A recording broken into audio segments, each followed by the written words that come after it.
College পালিয়ে যে বই পড়া হচ্ছে বাসায় জানে? শুনে চমকে উঠলাম। হাতে তখন আবু ইসহাকের পদ্মার পুলিদ্বীপ। একরাশ আতঙ্ক নিয়ে পেছনে তাকিয়ে দেখি হাফিজুর ভাই। আমার মুখে হাসি চলে আসে। হাফিজুর ভাই আর যাই হোক, বই পড়ার জন্য বাসায় বিচার দেবেন না আমি জানি। লাইব্রেরিতে জোরে কথা বলা যায় না, ফিস ফিস করে বললাম, চলো বাইরে যাই, পড়তে বিরক্ত লাগতেছে। Rajshahi central library new degree কলেজের পাশেই। বহু পোলাপাইন এখানে বসে ফোন টিপতে আসে, প্রেম করতে আসে। আমি সত্যিকার অর্থে বই পড়তে আসতাম। বই পেলেই আমার মাথা কোনোভাবে ঠিক থাকে না। তবে হাফিজুর ভাই ছিল বইয়ের চেয়েও ইন্টারেস্টিং। এলাকার বড় ভাই, কলেজের বড় ভাই। তবে রাজনীতি করতেন আমার উল্টোটা। আমি তখন অনিমেষ পড়ে বাংলাদেশের বাম বিপ্লবের স্বপ্ন দেখি, আর হাফিজুর ভাই শিবির করে দেশে ইরানি স্টাইলে ইসলামী বিপ্লবের স্বপ্ন দেখেন। কঠিন তর্ক করতাম সেই সময়। বেশিরভাগ সময়ে হাফিজুর ভাই আমার সাথে তর্কে হেরে যেতেন।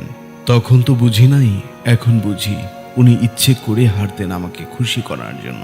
একবার কোনো এক কারণে স্কুল থেকে বাসায় আসবো, রিক্সা নাই। হাফিজুর ভাই দেখে বললেন, আমার সাইকেলে ওঠো, দিয়ে আসি, আজকে ধর্মঘট, রিক্সা পাবা না।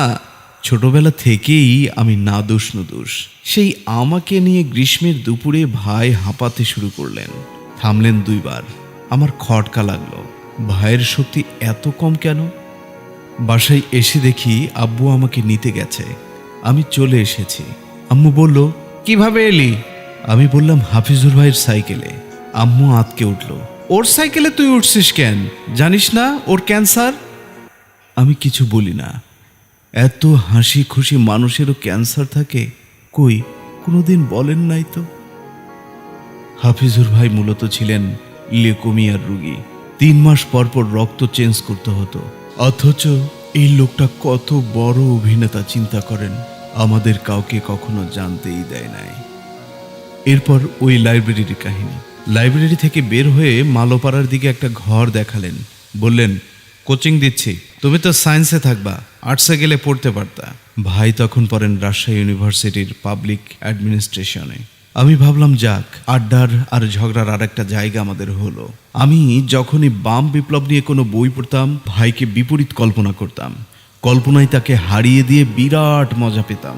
এমনই একদিন হুট করে আব্বু এসে বলল, শালবাগানে রাবির এক টিচার খুন হয়েছে। সারা দেশে হইচই পড়ে গেল। আমরা আগ্রহ নিয়ে ওয়েট করতে শুরু করলাম। আব্বু বাজার না করেই চলে এসেছে।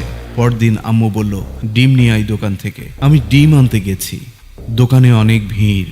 সম্ভবত বাংলা ভিশনে বলা হলো, রাবির টিচার হত্যা মামলায় হাফিজুর রহমান নামের একজনকে আটক করেছে পুলিশ। আমি বাসায় আসলাম দৌড়াতে দৌড়াতে। আম্মুকে বললাম, হাফিজুর ভাইকে পুলিশ ধরেছে। আম্মু বলল, ধুর, এটা ওই হাফিজুর না, অন্য হাফিজুর। যে ছেলে বড় গলায় একটা কথা বলতে পারে না, তারে পুলিশ কেন ধরবে?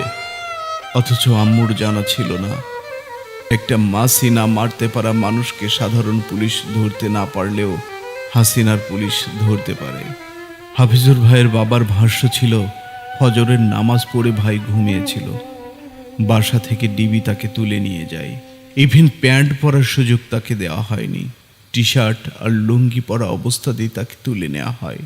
সবচেয়ে বড় কথা, একজন ক্যান্সারের রোগীকে ওষুধ নেওয়ার সুযোগও পুলিশ তাকে দেয়নি।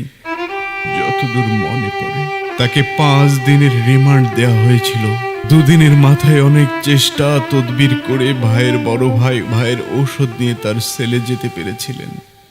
বাট তারা দরকার হয় নাই, কারণ এর কিছুক্ষণ পরে হাফিজুর ভাই পুলিশ হেফাজতে মারা যান। বড় ভাইয়ের কাছে অভিযোগ করেছিলেন, তাকে ওষুধ তো দূরের কথা, পানিও খাইতে দেওয়া হয় নাই।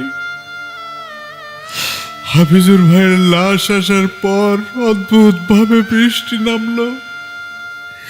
এলাকার সমস্ত মানুষ হাও মাও করে কাঁদতে লাগলো। আমার দাদির মৃত্যুর পর আব্বুকে আমি এত কাঁদতে দেখিনি। অথচ সেদিন আব্বু পারল না, বলল এই ছেলেটা কেউ মেরে ফেলল। এমন একটা নিরীহ শান্ত ছেলে।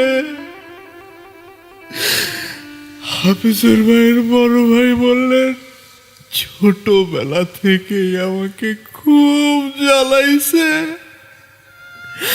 3 মাস পর পর রক্ত দিতে হতো, কত ঝামেলা। আমার আর কোনো ঝামেলা থাকলো না।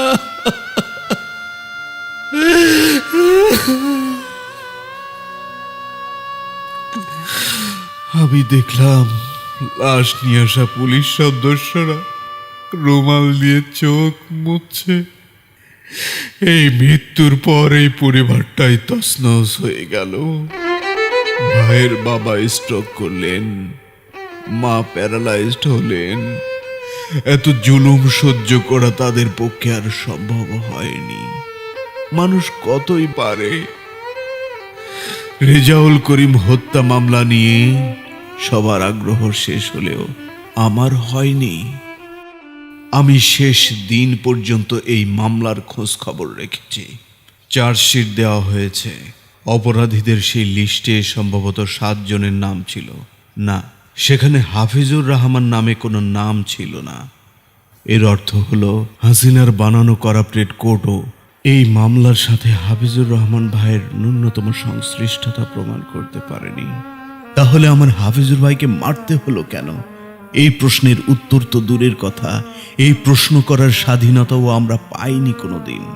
5 আগস্ট দেশ স্বাধীন হওয়ার পর অনেকেরই অনেক কথা মনে পড়েছে। আমার মনে পড়েছে হাফিজুর ভাইয়ের কথা। কলেজ পালিয়ে যে বই পড়া হচ্ছে, বাসায় জানে। যতবার এই কথাটা মনে পড়ে আমি আর চোখ খোলা রাখতে পারি না।